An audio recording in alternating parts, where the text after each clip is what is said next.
Ce matin, muri iki gitondo nous allons parler de deux choses turavuga ku bintu bibiri sur lesquelles nous devons faire attention.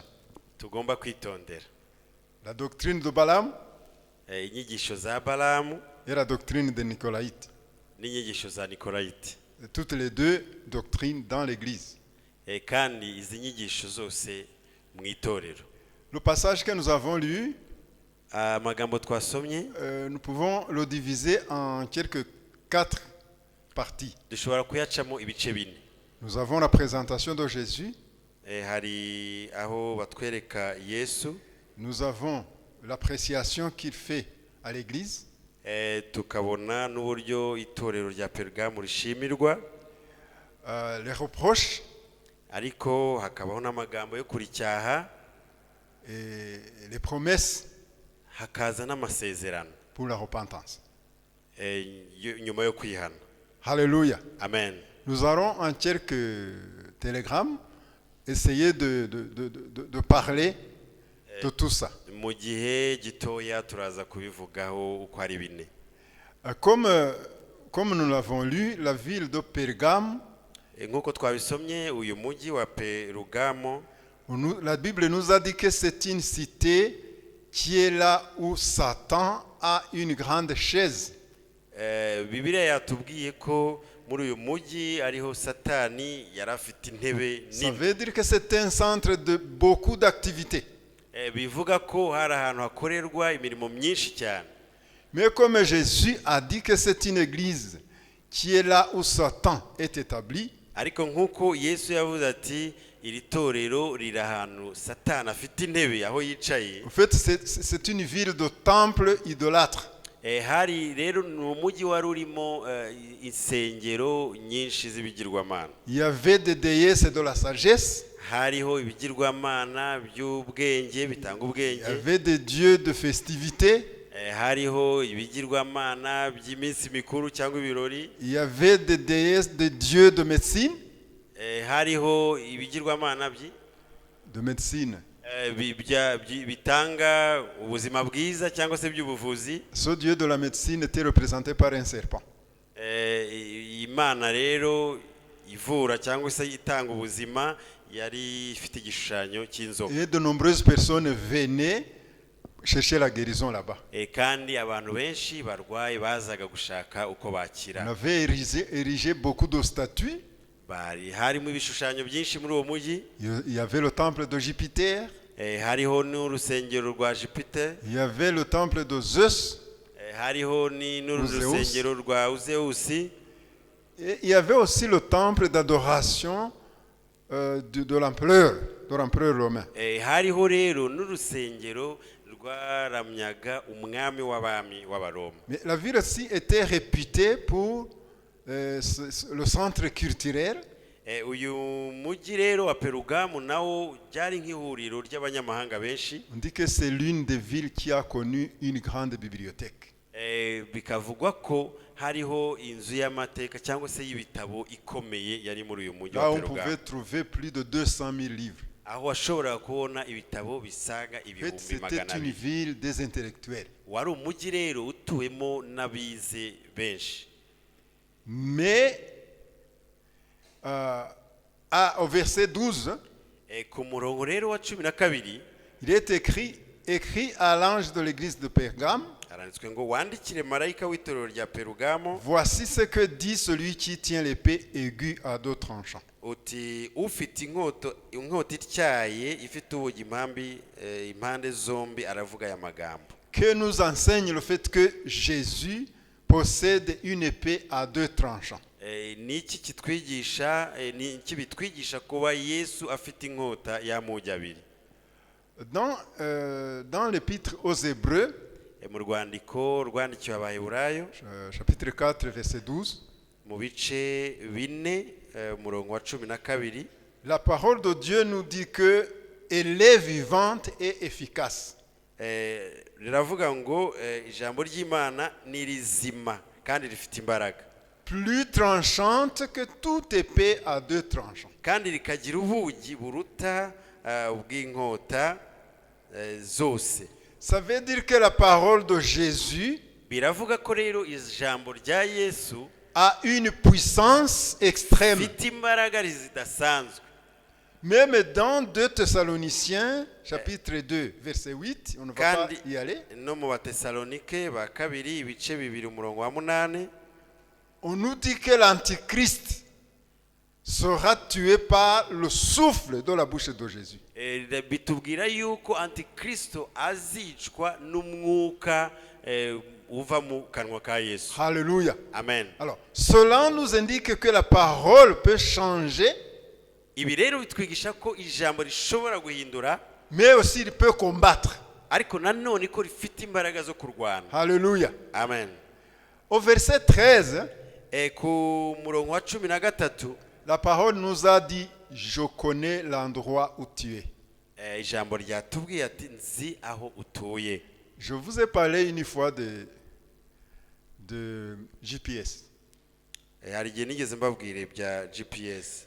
Je vous ai dit que c'est un petit appareil Nabwiye ko ari agakoresho gatoya fabriqué par l'homme, kakozwe n'umwana w'umuntu, mais qui peut localiser n'importe qui ariko gashobora kumenya ahantu, ou n'importe quoi kakamenya aho ikintu kiri cyangwa se aho umuntu ari à travers le monde. mu isi yose.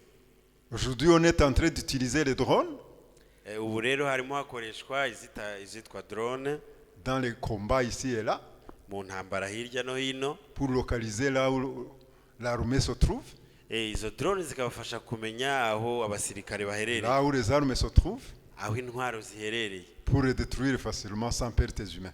kugira ngo basenye izo ntwaro ariko batisha abantu. Tout ça a été fait par l'homme. Ibi rero byakozwe n'umwana w'umuntu. Mais Dieu qui a fait cet homme, Imana yaremye uyu muntu rero, il dit que je connais là où tu es. yavuze ijambo ati nzi aho uba, Je connais tout ce que tu fais. nzi ibyo ukora byose, Même dans le noir, ndetse no mu mwijima mon GPS te surveille. GPS yanjye ikugendaho. Alléluia. Amen. Souvent, nous ne savons pas.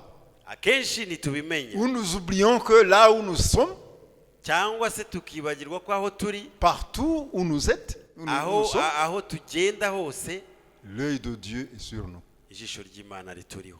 Alors, cette église aussi est connue. Iri torero rero naryo rirazwi. Là où il se trouve, Aho bari c'est dans un quartier où Satan a un trône. ni ahantu Satani afite intebe. Il a été approuvé que, malgré l'environnement où il vit, Ariko ku bigaragara aho bari nubwo ari habi, il n'a pas renié la foi.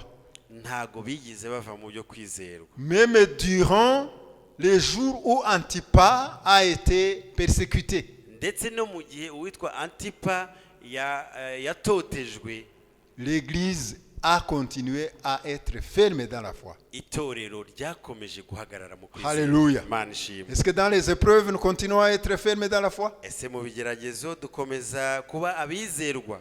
Que Dieu nous fortifie. Imana iduha imbaraga. Alors, les difficultés de l'église de Pergame Itorero rya Pergamo ibyo ryanyuzemo venaient du fait qu'il vit dans un endroit où Satan a beaucoup d'activités. byatewe nuko bari ahantu nkuko twasomye hari intebe ya Satani. Satani afite ibikorwa byinshi.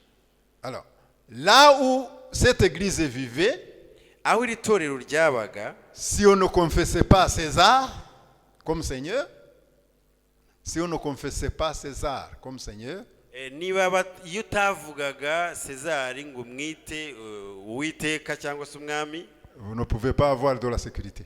ntago ashobora kugira umutekano. Si on avait besoin de soins médicaux, Iyo wakeneraga kwivuza, il fallait aller se prosterner devant le serpent. wagombaga kujya kuramya iriya nzoka, igishushanyo cy'inzoka. Tous ceux qui n'adoraient pas tous ceux qui n'allaient pas dans les festivités de joie, abatarajyaga mu birori byo kwishimisha no kwinezeza, ils étaient vus comme des gens non civilisés. barebwaga nk'abantu basigaye inyuma. Le refus de rendre hommage à toutes ces divinités kutemera rero kuramya izi mana zose c'était pris comme une trahison à l'État. byagaraga nko kugomera leta. C'est là où vivait hari l'église de Pergame. aha niho itorero rya Perugamu ryabarizwaga. Alléluia. Amen. Mais il n'a pas renié le nom de Jésus. Ariko ijambo ryatubwiye ngo ntago yiheze yihakana Kristo. Au verset suivant, Ijambo rikurikiye umurongo ukurikiraho 14, kuri 14 noneho c'est là où je vais maintenant souligner. niho ngiye guca akarongo. Il y a des reproches. Hariho ibitagenda neza, hariho gucyahwa. En fait, Pergame a deux problèmes sérieux. Perugamu rero ifite ibibazo bibiri bikomeye. Il a des gens qui pratiquent la doctrine de Balaam Hariho abakomeza inyigisho za Balamu dans l'église. mu rusengero mu itorero. Il y en a aussi d'autres qui ont des comportements de Nicolaïtes. Hari abandi rero nabo bafite kwitwara nk'uko inyigisho za Nikolaites ziri. Et les deux groupes Kandi aya matsinda abiri restaient dans la communauté chrétienne de Pergame. n'ubundi yari ari mu itorero rya Perugamu. C'est pour cela que Jésus leur a adressé le mot que nous allons lire. Niyo mpamvu Yesu yababwiye aya magambo tugiye gusoma. J'ai certaines choses contre toi. Mfite icyo nkugaya. 1. Tu as là des gens attachés à la doctrine de Balaam Iwanyu ufite abakomeza inyigisho za Balamu qui enseignaient à Balak à tendre un piège aux Israélites wigishije Balaki gushyira igisitaza imbere y'Abisirayeli pour qu'ils mangent des viandes sacrifiées aux idoles et se livrent à l'immoralité sexuelle. kugira ngo barye intonorano kandi basambane.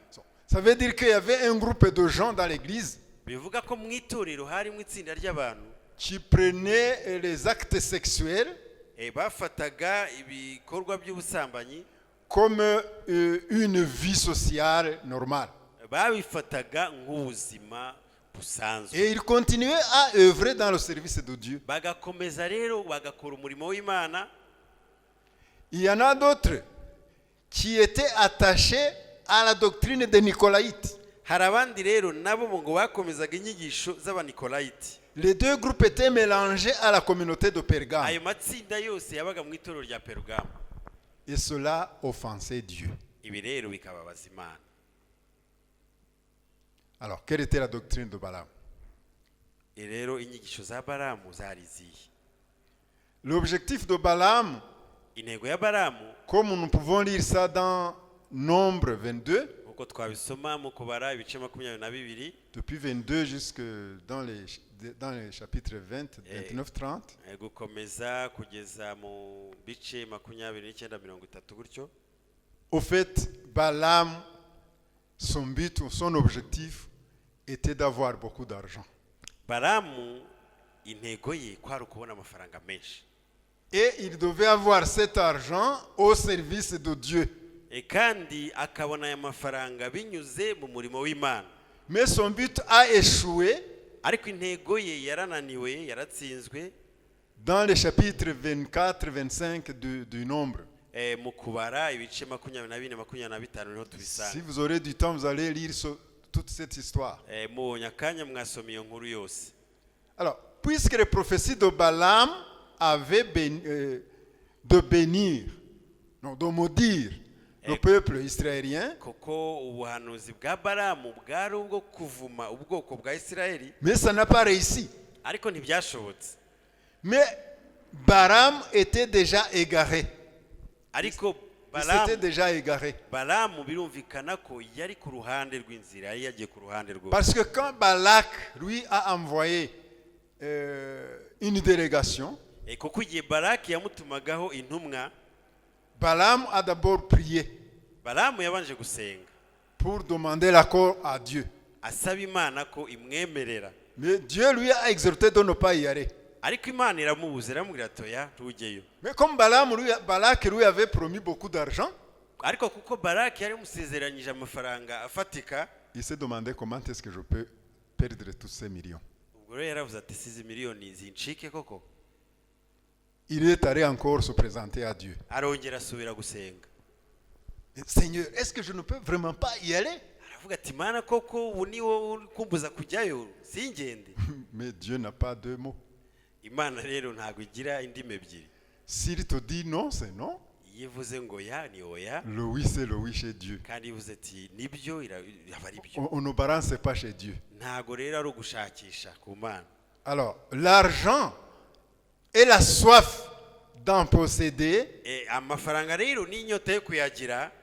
cet esprit est entré aussi dans beaucoup d'églises, dans beaucoup de communautés chrétiennes. Uwo mwuka rero nawo winjiye mu matorero, winjira mu bakristo.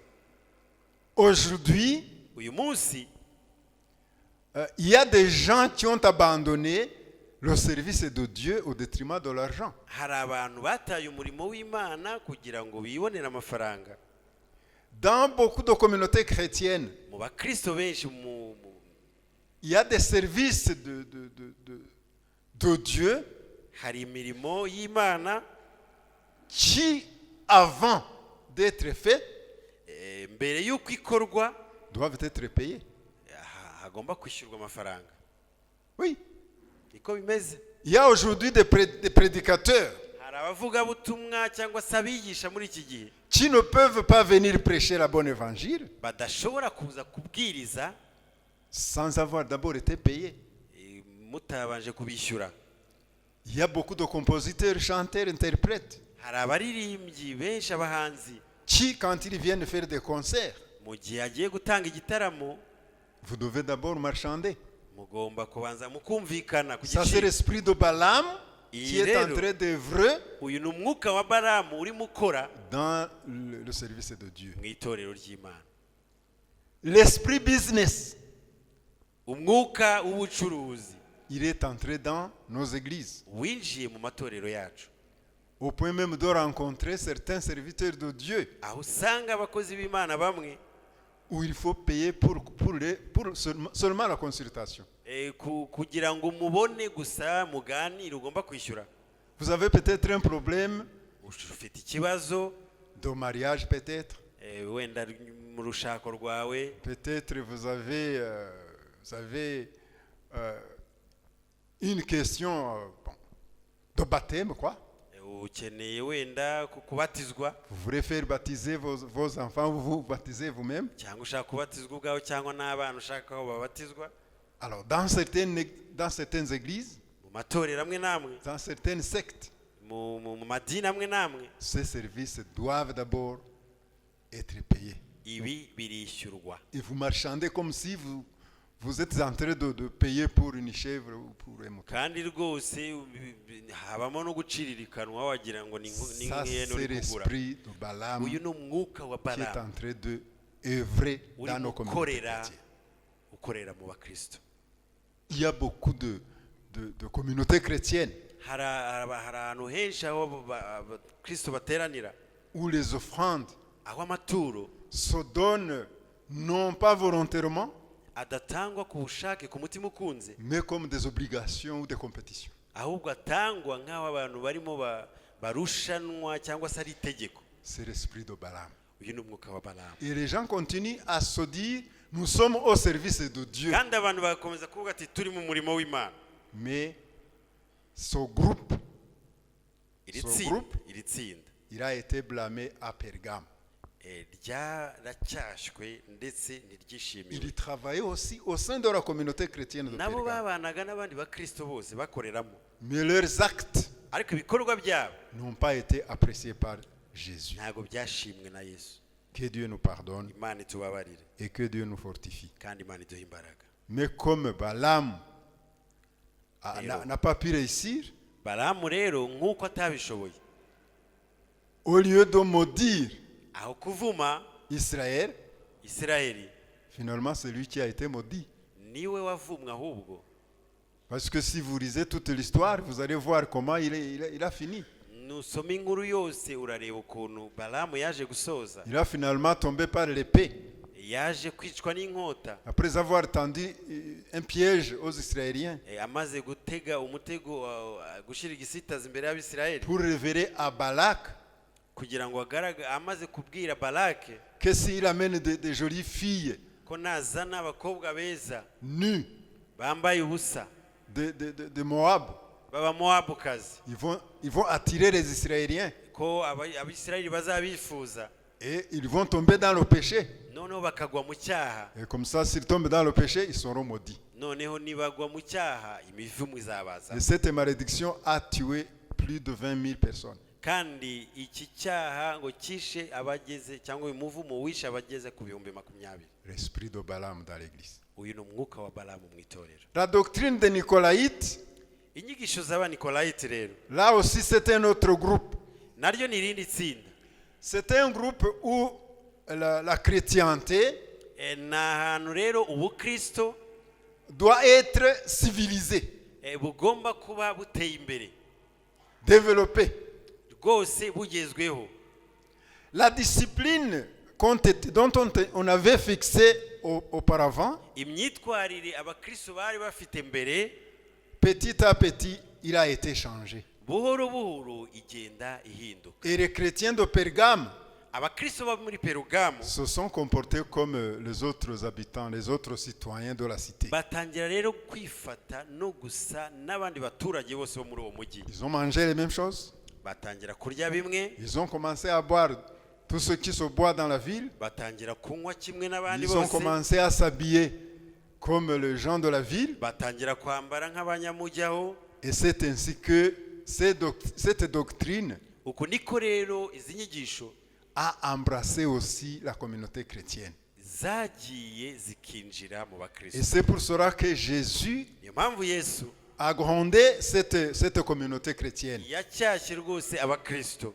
Toi aussi, tu as des gens attachés à la même manière doctrinale de Nicolaïte. arababwira ati rwose musigaye mufite abakomeza inyigisho z'abanikolahiti. C'est le second problème que l'église de Pergame avait. iki ni ikibazo cya kabiri itorero rya Perugamu ryari rifite. Les Nicolaïtes enseignaient qu'il faut satisfaire ses besoins. abanikolahiti rero bari bafite inyigisho zo kuvuga ati ugomba kwishimisha Surtout les besoins corporels, kandi irari ry'umubiri ukarihaza. les besoins de la chair. irari ry'umubiri Pour eux, kuri bo la grâce de Dieu, ubuntu bw'Imana regardez seulement l'esprit. byarebaga umwuka gusa. Mais le corps, ariko umubiri puisqu'il a été créé kuko waremwe avec des sentiments, ufite ibyo wifuza, avec des désirs, ufite ibyo ushaka il fallait kubona, satisfaire aux désirs du corps. ubwo rero umubiri wagombaga kuha ibyo wifuza Mais byose. ces enseignements sont venus petit à petit. kandi izi nyigisho nazo zinjiye gahoro gahoro. Parce qu'au départ, kuko bigitangira ce groupe de Nicolaïtes, abanikolahiti c'était un groupe de gens, de vrais chrétiens, bari abakristo beza kimwe n'abandi, fidèles à Jésus. bizera Imana. Parce que j'ai essayé de faire des recherches. kuko nagerageje gushakisha Leur origine était d'un certain diacre Nicolas aho bakomokaga ni ku mudiyakoni witwaga Nikola, qui avait formé une communauté chrétienne à Antioche wari warashyizeho itsinda ry'abakristo aho muri et Antiyokiya, s'était transformé en une église. noneho iza guhinduka itorero. Mais après le départ de Nicolas, après sa mort, ni Nikola rero amaze kwitaba Imana, l'église a continué. rya torero rirakomeza. Mais il y a un groupe de prédicateurs noneho haza kuvamo itsinda ry'abigisha abavugabutumwa qui se disaient intellectuels, biyitaga ko bize basobanukiwe, qui ont commencé à mélanger les enseignements de la Bible batangira rero kuvanga inyigisho za Bibiliya, avec leur philosophie. batangira kubivanga n'imitekerereze yabo. Alléluia. Amen. Que Jésus nous fortifie. Imana iduhe imbaraga. Alors, ces gens-là, ils ont commencé à abandonner la discipline ecclésiale abantu rero abo bantu batangira rero kugenda badohoka ku mico y'itorero, et ils ont adopté la manière de vie des gens de cette ville. batangira rero kubaho nk'abaturage bo muri uwo mujyi. Alors, ici, je me suis demandé comment les comportements des Nicolaïtes aha nibajije ku buryo kuri iyi myitwarire y'abanikolahiti embrassent la communauté chrétienne que nous sommes. uburyo yinjira mu bakristo cyangwa mu itorero ry'uyu munsi. Vous savez, l'ADPR, muzi ADPR Au départ, kera cyangwa se mu myaka yashize il avait une discipline propre yari ifite imyitwarire yayo que même les gens ne pouvaient pas embrasser directement. kandi abantu batiyumvagamo ako kanya Notamment l'habillement duhereye ku et myambarire l'apparence. n'uburyo tugaragara Et vous savez, l'habillement et l'apparence, kandi ko kuko umuntu yambaye uko agaragara ce sont des indices du caractère d'un chrétien. bigaragaza umukristo. Est-ce que je mens? Sinzi niba mbeshya. La manière dont tu t'habilles. Uburyo wambaye. Parce que je me souviens, avant que je sois membre de l'église de Pentecôte, ndibuka neza ntaraba umukristo muri église cyangwa itorero rya Pentecôte. Les mamans, les dames et les filles, quand ils passaient, abadamu cyangwa se abakobwa iyo batambukaga les dimanches, ku cyumweru on s'apercevait directement que ça, ce sont des filles ou des femmes barokore. twarabarebaga tukabyibwira tukavuga ati aba ni abarokore. Pourquoi? Kuki? Ils avaient leur manière de s'habiller. Oui. Nibyo. Et quand tu venais être membre de l'ADPR, iyo rero wazaga ushaka kuba umukristo wa ADPR, tu devais abandonner l'habillement que tu avais avant. wagombaga kureka imyambarire wagiraga mbere. Et tu adoptais la discipline que tu trouves dans l'ADPR. Noneho ugahindukira ugatangira gukurikiza imico y'ADPR. Je vais vous dire une chose que vous ne savez pas. Hari ikintu kimwe nshaka kubabwira mutazi. Les vêtements et l'apparence, imyambaro n'uburyo tugaragara, ce sont des moyens de communication non verbaux. N'uburyo ce sont des moyens de communication, n'uburyo bwo kubwira abantu cyangwa kuvugana n'abantu, mais non verbal. kandi udakoresheje umunwa. Si par exemple, mbahe nk'urugero, vous voulez montrer que vous êtes prostituée, iyo ushaka kugaragaza ko uri indaya, vous portez des habits transparents wambara imyenda ibonerana, et vous montrez à tout le monde que vous êtes prête à faire tout ce que vous voulez n'importe quand. kandi umuntu wese akubonye akavuga ati uyu we ni indaya igihe cyose namubona. Est-ce que vous avez donné un communiqué?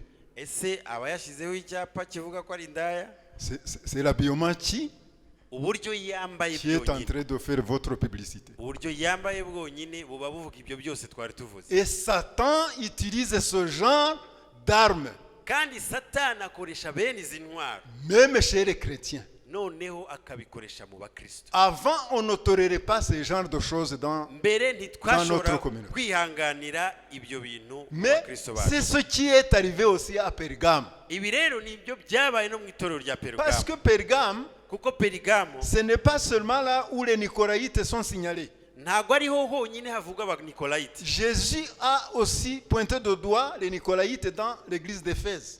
muri Efeso, mu itorero rya Efeso, Yesu nawe yatunze urutoki abanikolayiti. Mais à Éphèse, ariko muri Efeso il a dit que les Éphésiens ne pouvaient pas tolérer ça.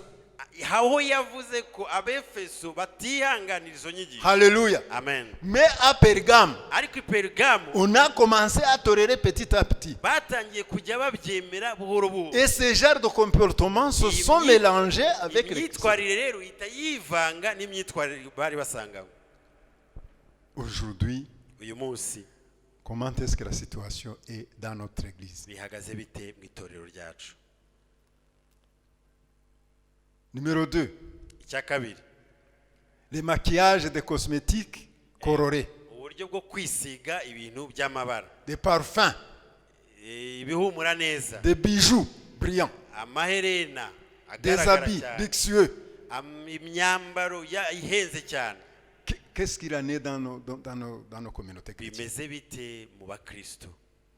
Aujourd'hui, si vous êtes sauvés, uyu munsi niba ukijijwe, pardonné par Jésus, warababariwe na Yesu, vous devez faire preuve ugomba kugaragaza de gloire, de rendre gloire à Dieu. icyubahiro cy'Imana cyonyine. J'ai lu une fois dans le livre d'Ésaïe. nasomye mu buhanuzi, mu gitabo cy'umuhanuzi J'ai vu Yesaya, comment Ésaïe condamnait les femmes juives riches nabonye uburyo Yesaya yacyashye abagore b'abayahudi bakize qui se paraient de la tête aux pieds, babaga bambaye kuva ku mutwe kugera ku birenge, des bijoux très brillants bambaye amaherena ashashagirana et des habits très coûteux, n'imyambaro ihenze cyane, ne fût-ce que pour séduire les gens. kugira gusa ngo bayobye abantu. Cyangwa On peut lire ce passage dans Ésaïe 3. reka dusome iryo jambo muri Yesaya ibice bitatu. Ésaïe 3, verset 16. On peut aller Yesaya jusqu'à 26. ibice bitatu turahera ku murongo wa 16. na gatandatu tugeze kuwa 26. Kandi Uwiteka aravuga ati, ubwo abatarahabona wenda bakwihangana tugafatanya gusoma. Kandi Uwiteka aravuga ati, abakobwa b'i Siyoni bafite ubwibone kandi bagenda bashinze amajosi, barebana amaso y'ubuhehesi, bagenda bakimbagira bacinya inzogera. Nicyo kizatuma Uwiteka ateza abakobwa b'i Siyoni ibikoko mu bitwariro, agatwikurura ibiteye isoni byabo. Uwo munsi Uwiteka azabambura ubutega barimbana n'ibikubwe n'ibirezi n'imitako n'ibitare n'imishunzi n'imitamirizo n'imikufi yo ku maguru n'imyeko n'imikondo y'amadahano n'impigi n'impeta n'izindi mpeta zo ku mazuru n'imyambaro y'amabara myiza n'imyitero n'ibishura n'amasaho y'umurimbo n'indorerwamo n'igitare cyiza n'ibitambaro byo mu mitwe n'imyenda bitwikiriye. Maze mu cyimbo cy'ibihumura neza hazaba umunuko, mu cyimbo cy'umweko hazaba umugozi, ahabaga umusatsi utsibye hazaba uruhara, mu cyimbo cyo kwambara ikote ryiza bazakenyera ibigunira, ahari ubwiza hazaba inkovu. Ingabo zawe zizicwa n'inkota, intwari zawe zizagwa mu ntambara. Amarembo y'i Siyoni azarira boroge, bazicara ku butaka hasigaye ubusa. Voilà, l'église du temps d'Ésaïe Itorero ryo mu gihe cya Yesaya a attiré la condamnation à cause des comportements.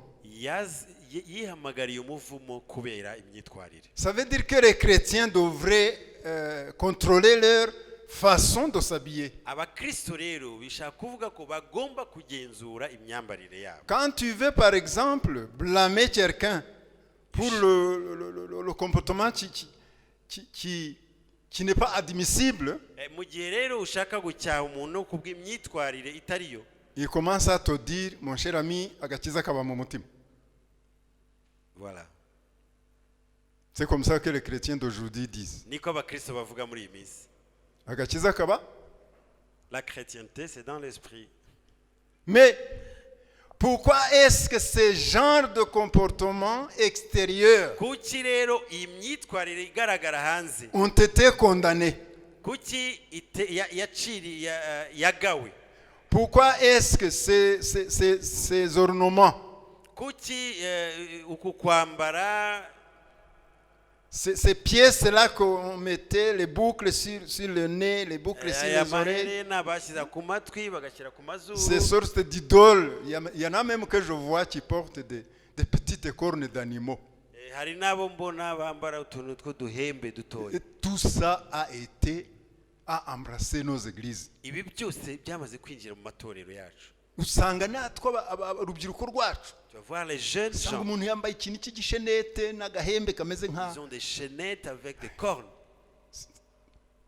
Que Dieu nous pardonne. Mani tubabarire. Donc, c'est ça la discipline de l'église qui a été bafouée à Pergame. Ibi rero nibyo byari byarateye mu itorero rya Perugamo. Et c'est cela qui est en train d'embrasser nos communautés chrétiennes. Uko ryataye uwo muco n'uyu munsi mu matorero yacu nibyo byinshi. C'est l'esprit de Nicolaïte. Uyu nguyu ni umwuka wa Nicolite.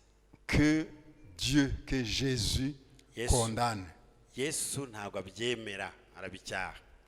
Dans l'épître de Saint Paul, de Paul à Timothée, urwandiko Pawulo yandikiye Timoteyo au chapitre 2, verset 9. ibice bibiri, Le premier Timothée, chapitre Timothée, 2, verset 9. ibice bibiri, Timoteyo wa mbere ibice bibiri umurongo wa 9. Paul exhorte Timothée à adresser surtout aux femmes, Pawulo hari ibyo abwira Timoteyo agomba kwigisha abagore, surtout quant à leur manière de se comporter, kandi bijyanye n'imyitwarire yabo, surtout en rapport avec l'habillement. kandi bijyanye n'imyambarire yabo. Nous allons lire ce verset. Reka dusome uwo murongo, Timoteyo wa mbere ibice bibiri umurongo wa 9. Haranditswe ngo kandi n'abagore nuko ndashaka ko bambara imyambaro ikwiriye. Igize Ikwiriye. Donc ça veut dire que ils doivent avoir des habillements Bivuga yuko hari imyambaro qui cachent toutes les parties, même les parties les plus secrètes. hagomba kuba imyambaro ihisha umubiri wose, by'umwihariko n'imyanya y'ibanga, Pour montrer le respect à Dieu, kugira ngo bigaragaze icyubahiro cy'Imana, mais aussi leur personne. ariko nanone icyubahiro cyabo. Tu continues. bakagira isoni birinda, kandi batirimbisha kuboha umusatsi cyangwa izahabu cyangwa imarigarita cyangwa imyenda y'igiciro cyinshi, ahubwo birimbishe imirimo y'ingeso nziza nk'uko bikwiriye abagore bavuga yuko bubaha Imana. Amen. Amen. Le vêtement ne fait pas au chrétien. Imyambaro ntabwo ariyo igize umukristo, Je suis d'accord avec vous. ibyo rwose turi kumwe. Mais le chrétien Ariko umukristo révèle son identité agaragaza ko ari we par son vêtement. no mu buryo bw'imyambarire. C'est ce que la Bible dit. Niko Bibiliya yavuze. Il faut faire la différence entre vous chrétiennes Hagomba kubaho itandukaniro hagati y'abakristo et ceux qui ne sont pas chrétiens. n'abatari abakristo. J'ai lu dans 2, je crois, Deutéronome. Asomye mu byo ku ngoma, Deutéronome, gutegeka kwa kabiri. gutegeka kwa kabiri, Où les habits, où les Israéliens aho Abisirayeli devaient faire preuve de différence bagombaga kuba batandukanye entre les sexes. hagomba kubaho itandukaniro hagati C'est y'abagabo n'abagore. C'est dans Deutéronome chapitre 22 verset 5. Gutegeka kwa kabiri ibice 22 umurongo wa 5. Umugore cyangwa umukobwa ntakambarane n'umugabo, kandi umugabo ntakambarane n'umugore, kuko ukora atyo wese ari ikizira, Uwiteka Imana yawe yanga urunuka. Voilà. Donc, il fallait faire la distinction entre hommes et femmes. Aujourd'hui, Mu myambarire umugabo n'umugore bagombaga kuba batandukanye. Uyu munsi nos jeunes nous demandent, mais pourquoi est-ce que vous nous empêchez de porter des pantalons? C'est pourquoi. abantu baratubaza inkumi, kuki mutubuza kwambara C'est amapantaro? la discipline de l'église dans laquelle vous êtes. Iyi ngi ni itorero, niwo muco w'itorero mubamo. Donc vous devez distinguer les habillements Imyambarire selon les sexes. igomba kuba itandukanye hagati y'abagabo n'abagore. Vous ne verrez jamais un homme, à moins qu'il soit fou, Ntago muzabona umugabo keretse yasaze portant une mini-jupe. yambaye akajipo, À moins qu'il soit fou. keretse yasaze. Donc, il faut, si vous êtes chrétien, soyez Impamvu chrétien. turi abakristo tugomba Ce que vous êtes en train de faire, voyez si la Bible, si la parole de Dieu vous le permet. tugenzura ibyo dukora niba ijambo ry'Imana Donc, ribitwemerera. à côté de nous, c'est là où Satan siège. Satani atuye hafi yacu, Et nous voulons chaque fois kandi buri gihe turifuza ko avoir une vie civilisée, turifuza kugira ubuzima Développé. bugezweho buteye imbere, avec des styles d'aujourd'hui. mu myambarire y'iki gihe. Mais des styles d'aujourd'hui, ce sont des styles de Nicolaïtes. Ariko iby'iki gihe ni iby'Abanikolayiti. Que Dieu nous pardonne. Imana itubabarire. Nous sommes presque à la fin. tugiye gusoza. La Bible ne prescrit pas un comportement standardisé.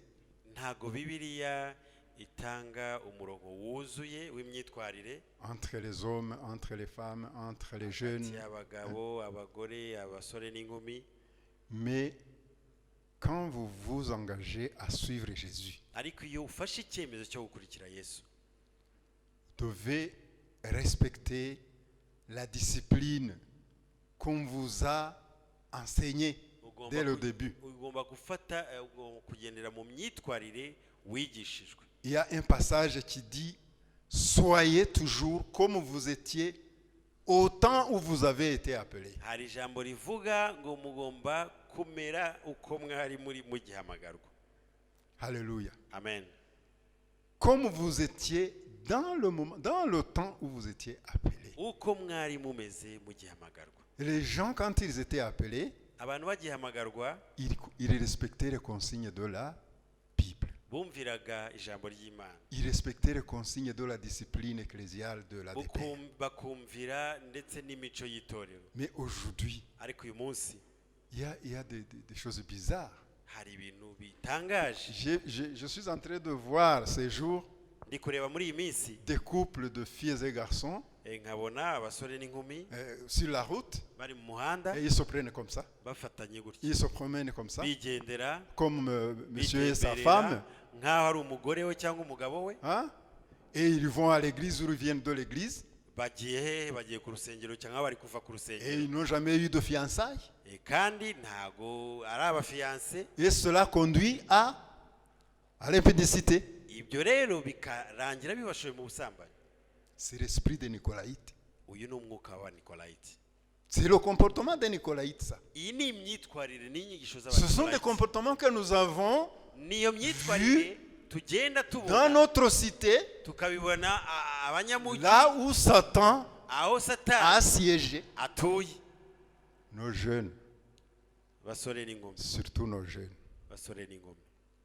il ne faut pas imiter, il ne faut pas embrasser les comportements des Nicolaïtes. Ntago tugomba kugendera ndetse no kwigana iyi Quand mico.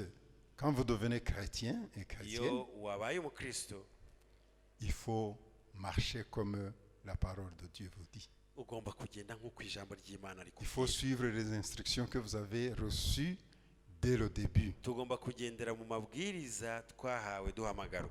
Dieu ne change jamais. Imana ntihinduka. Comme il est aujourd'hui, Uko iri uyu munsi c'est comme cela qu'il était hier. niko yari ari n'ejo. Nous allons prier, le temps fait défaut. Tugiye gusenga, umwanya On watugendanye. pouvait parler de beaucoup de choses sur les deux doctrines dans l'église, Twashobora kuvuga ibintu byinshi kuri izi nyigisho mu itorero, mais regardez autour de vous. ariko reba ibigukikije. N'y a-t-il pas d'autres doctrines que tu as ajoutées à la vraie doctrine chrétienne que tu avais reçue? Ese koko nta zindi nyigisho wamaze guha intebe zikiyongera ku nyigisho za Kristo nyazo La wakiriye? parole nous a dit, Ijambo ryatubwiye repens-toi. ngo ihane, Stop par là.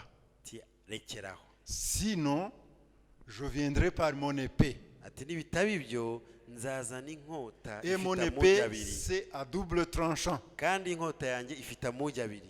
D'un côté, ça châtie, Mu ruhande rumwe iracyaha, mais de l'autre côté, ça détruit. ariko mu rundi ruhande igasenya, Ça peut ikica. détruire ce genre de doctrine de Nicolaïte et de Balaam Ishobora dans ton kwica, esprit. ishobora kwica izi ngeso z'Abanikolait za Balamu. Et tu reviens à la vraie discipline. Icyo gihe ukagaruka mu murongo mwiza. Nous allons prier. Tugiye gusenga. Je vais inviter Mama Chalev Ngiye guhamagara Mashalev pour qu'il vienne ici devant. kugira ngo aze hano imbere. Mais pendant qu'elle vient, Mu gihe arimo aza, examinons-nous. twisuzume. Voyons si nous n'avons pas adopté certaines doctrines, certaines habitudes. Twisuzume turebe ko nta mico, nta myitwarire Voyons twamaze si nous n'avons kwinjiza. pas perdu notre première discipline Niba tutaratakaje imico l'Église. n'imyifatiro y'itorero, pour embrasser, pour imiter kugira les gens ngo autour de nous. twigane ibigezweho Alors, bidukikije. si nous avons besoin de prière, Niba dukeneye amasengesho, levons-nous. duhaguruke. Et on va prier pour nous. noneho dusenge. Notre consoeur va prier pour nous. Mushiki wacu aradusengera. Que Dieu vous pardonne et Imana que Dieu vous ibabarire, fortifie. Imana ibahe imbaraga. Haleluya. Mana turagushimiye kuko udukunda, uri Imana ivugana n'abantu bawe, natwe aho wararitse kuba imbere y'amaso yo muri iki gitondo uvuganye natwe, utwibukije iby'imyitwarire igendanye n'ijambo ryawe mwami, twirebeye mu ijambo ryawe kuko ijambo ryawe ari indorerwamo twireberamo, dutsinzwe n'urubanza mwami Imana yacu. Benshi bahagurukiye imbere y'amaso yawe kuko basanze hari imyitwarire y'ijambo ryawe ibarega bagiye bareka mwami Imana yacu, bakadota indi myitwarire idakwiye. Tugusabye imbabazi kuko uri umunyembabazi nyinshi, mu izina ryawe ryera Yesu Kristo. Amaraso yawe Yesu atweze adutunganye kubw'imbabazi zawe nyinshi, kandi uduhe imbaraga kugira ngo tuneshe, tubashe kugendera mu kuri kw'ijambo ryawe, kuko niko ijambo ryawe ritubwira ngo ubwo tuzita ku byo wategetse byose nibwo tutazakorwa n'isoni. Dushoboze rero kuyoborwa n'ijambo ryawe mwami, ritugenge mu myitwarire, ritugenge mu mivugire, ritugenge mu mikorere, ritugenge mu gukora umurimo wawe, ritugenge muri byose mwami, kugira ngo kubaho kwacu ubwako guhinduka ivugabutumwa kandi kuguhesha icyubahiro mwami. Turabigushimiye, komeza kutwitaho no kutugirira neza, humugisha umukozi wawe ukoresheje mu izina rya Yesu Kristo. Kandi twese nk'itorero uduha imbaraga kugira ngo tubashe kwitondera ibyo wategetse, mu izina ryawe ryera Yesu urakoze, amen.